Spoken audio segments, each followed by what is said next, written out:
네, 2015년 첫 해, 첫 시험 잘 보셨나요? 저는 YBM 대표 강사 배동희입니다. 자, 여러분 오늘 시험 보시는데 시험이 이제 바뀌는 것들을 요즘 알 수가 있습니다. 이 파트 1도 좀 어려워지고 작년부터 파트 2는 항상 좀 어려운 편이었는데 이번에 정말 많은 것들을 느끼는 그런 시험이었어요. 특별히 RC 부분도 조금 상승하면서 추가 시험답지 않게 좀 어려운 면들이 있어서 정말 재밌게 봤는데 여러분이 어떤 분들은 힘든 문제가 있었을 것이고 전체적으로 봤을 때는 이제 영양가가 굉장히 많이 들어간 시험이다 이렇게 볼 수가 있습니다. 여러분 파트 1에서요 그림 자체가 이제 두 가지가 좀 헷갈리는 부분이 있었는데 부엌이 나오는데 가운데 기계 있었던 거 있죠. 그래서 센터에 기계가 있더란 마지막 문제에서 이제 빈 공간에 이제 벽 쪽에 자전거가 있는 거 기억나시나요? 거기서 prop against 전에도 나온 적이 있었는데 좀 어려운 표현을 좀 섞어가면서 파트 1이 있었습니다.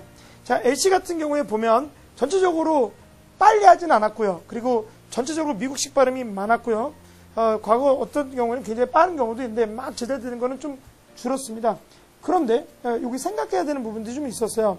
좀 특이한 경우도 있죠. 기억나실지 모르겠는데 할아버지의 초상화를 수리하기 맡기는데 왜? 그걸 기증하려고. 그래서 도네이션 object 그리고 마지막 부분에 original 원래 피스를 바꿨다. 이런 것들은 상당히 창의적인 부분입니다. 그래서 후반에 가서 초반에는 기존의 시험과 좀 비슷하지만 후반에 가서 내용의 창의성을 확보함으로써 분별력을 가져가겠다는 ETS의 그런 전략이 보이는 그런 굉장히 좋은 시험이었습니다.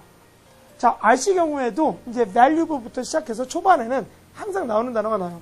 사실은 저는 at도 여러분 틀릴까봐 걱정했습니다. 로케이션이 정확한 장소고 그래서 주소가 있으면 at 쓰는 건데 거기서도 앞에 renovated가 앞에 나오니까 이제 왠지 다른 거 쓸까봐 걱정을 했는데요.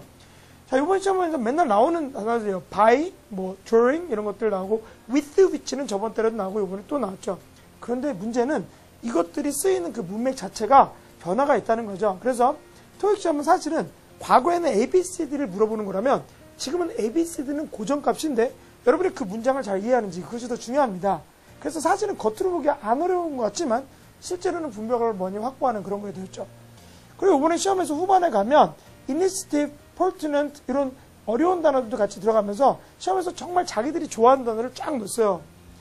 다행히도 우리 YBM E4 학원 종로에서 301호에서 저랑 공부하시는 분들은 이미 어제 그저께 다 그런 걸 봐가지고 거의 다 똑같이 나왔습니다. 잘 봤죠? 자, 그 다음에 6가 저번 달에 이어서 이번에 좀 어려운데요. 사실 이 여러 가지 내용들이 있죠. 문맥을 같이 파악하는 게 중요합니다. 특별히 애칭을 전시하는데 12년 전에 마지막으로 하고 이번에 다시 한다. 근데 그 애칭들을 받아서 대여를 돼야 되는데 그게 상당히 어려웠을 것 같아요. 보기에 디스, 대 이렇게 짧게 나오는 것들이 원래 고수들은 더 어려운 법입니다. 그래서 여러분이 900을 넘으려면 쉬운 단어들의 개념을 더 깊이 있게 가셔야 돼요. 자, 건물이 있다고 생각합시다. 건물이 있으면 지하 4층까지 완벽하게 기반 공사를 해야 위로 높이 올라가는 것처럼 여러분이 만약에 800이나 700에서 점수가 정체되면 기초를 진짜로 정확하게 이해하고 올라가야지 겉모양을 보고 이거 많이 본 것 같아서 쓰는 그런 방식은 피하셔야 됩니다. 그래서 제가 YBM 클래스를 통해서 고득점자를 위한 강의를 준비했는데 이거는 점수가 낮은 사람부터 이걸로 하는 게 좋아서 제가 여러분한테 적극 추천하고 싶습니다. 제가 막내가 노아라고 넷째 아들이 있는데요. 제가 애가 넷인데 이 노아도 커도 제 강의를 듣게 하고 싶은 만큼 정성을 들여서 했어요. 광고하는 건 아니고 그냥 그런 alternative, 대안이 있다는 것을 우리나라 교육계에 여러분한테 이 기회에 알려드립니다. 자, 6 부분에서 자세하게 이제 또 동영상이나 카페를 통해서 가르쳐 드리겠습니다. 7 부분에서 우리가 레귤러가 나왔어요. 레귤러 하면은 보통 정기적인 이렇게 생각해서 거기서 뒤에서 스탠드드가 나오면 이제 산적으로 비슷할 것 같죠? 근데 이 사람이 자기 이력서에다 자기는 정기적으로 여러 사람들과 컨택을 하고 있다 이랬는데 그런 자주 하고 겹칠 수가 있고 이건 과거에도 나왔지만 색깔이 좀 다르게 나오기 때문에 여러분이 알아보지 힘들 수 있다고 봅니다. 이번 7 또한 이제 양이 별로 그렇게 길진 않았는데 단독지문 제일 긴 거 있죠. 그건 이름이 너무 많아서 어려웠어요.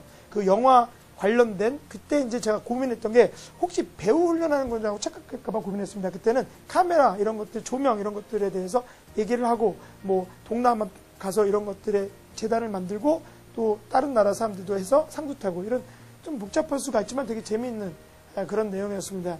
자, 앞으로 공부를 하실 때는 LC를 RC처럼 RC처럼 LC처럼 영어 자체를 하는 연습을 해야 돼요. 그래서 우리가 오프라인 학원 301호에서는 실제로 RC셀이라는 걸 준비해서 이 7 자체도 우리가 같이 읽어가면서 공부를 하면서 진짜 영어를 살아있게 느끼게 하려고 합니다. 앞으로 토익은 문맥과 문화를 이해하면서 같이 접근하는 사람만 고득점을 얻을 수 있다는 거 잊지 마시고 2015년 여러분의 꿈을 꼭 이루시기를 바라면서 이상 YBM 대표 강사 여러분의 배동희 강사였습니다.